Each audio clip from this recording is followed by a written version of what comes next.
it going, everybody? And before we start, remember to leave a like, subscribe, and hit the notification bell for more.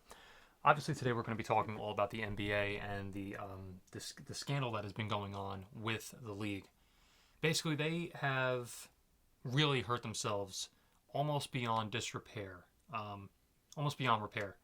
And I think that, Tim Donahue, for one, has said that this is basically the tip of the iceberg with Scary Terry, okay, basically going to, he's going to go to jail more than likely for this if he is proven guilty, of course. And he's gone from the league. I think Adam Silver should definitely do something to get morale back up instead of just going on Pat McAfee for damage control. Because I'm a huge, I'm a huge NBA fan, and it really hurts to see what's going on. But at the same time, it doesn't hurt to see what's going on with Scary Terry if he did this exact thing. Of course, I'm talking about Terry Rozier. Scary Terry is his nickname. Chauncey Billups, it's a totally different story. I don't know. I don't believe the two are connected, of course. Terry Rozier is someone who I believe, after watching highlights, I believe he intentionally blew games. Blew, what do you call it? He was intentionally, scoring under a certain amount of points or whatever on purpose.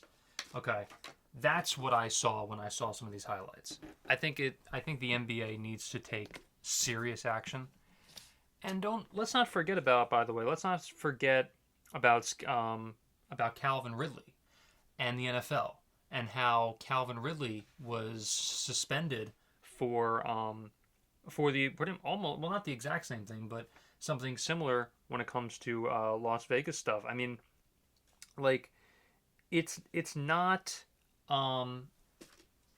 so crazy to think that this is something that's a lot worse than what has already come out. I was how do I put this? I took a look at a WNBA game recently. Okay, that basically was Game 7. It was the Minnesota Lynx versus the New York Liberty. It was that game, the huge Game 7, whatever. And basically, long story short, this WNBA player went to the line 3 times. Okay, had 3 opportunities to basically win the game when the Minnesota Lynx were underdogs, and the New York Liberty the New York Liberty were heavy favorites in this game, in Game 7. And look, I'm not saying for sure that that this person was sent to the line 3 times to basically win a game, to basically hand the game to the Liberty. Okay, this is what I'm saying is they handed the game to the New York Liberty when the Minnesota Lynx could have won by sending someone to the line like at Game 6. Okay, Lakers versus Kings way back in 2002. You can alter the game completely. Okay, forget about the over-unders, forget about any of that.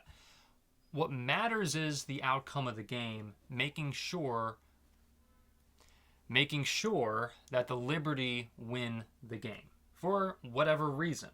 Okay, and at the very end of the game, I heard something very interesting, and I had a lot of thoughts going on in my head as I was listening to this game on the radio at the time, and then rewatching the highlights later. After I heard about the Terry Rozier thing. The comments that were made by the Minnesota Lynx coach was that this game was fixed. Okay? There were a lot of laughing emojis, a lot of stuff like that. Now, again, I'm not saying for sure that this game was rigged. And I'm not saying that this is the only game that, was potentially rigged, for the WNBA or the NBA, etc. It's kind of a microcosm of what needs to be looked at when the DraftKings, all this propaganda, comes out it has to be looked at. And by the way, I'm not totally against having fun and going to Vegas, doing your own thing. Actually, it's something that I may or may not have partaken in. There's nothing wrong with that. To like, but not any sort of insider stuff, of course. I mean, let's be real here. That's not happening for me personally. Okay, but there's some shady stuff going on for sure. And when Tim Donahue says that this is just the tip of the iceberg, the referee who was, of course, arrested, indicted, or whatever, way back in the day for being tied to the mob, okay, and being a referee for the NBA, guess what? There's something to that. There's a lot to that, and it has to be looked at. Adam Silver needs to do some sort of damage control. Not only that, actually, not only some sort of damage control, he needs to take action in the league. He needs to get this thing by grab it by the horns and not let it go. That's what David Stern did. And I'm not saying, by the way, that people should not be brought to justice. They absolutely should. But right now, morale for the NBA is at an all-time low. And I'm just speaking from a perspective from the NBA fan or the NBA itself. Okay, not even the NBA fan. It's just the NBA itself. It needs to be taken a long look at what the heck has been going on for the past 20 years. Who knows how long it's been going on. And that's scary, Terry.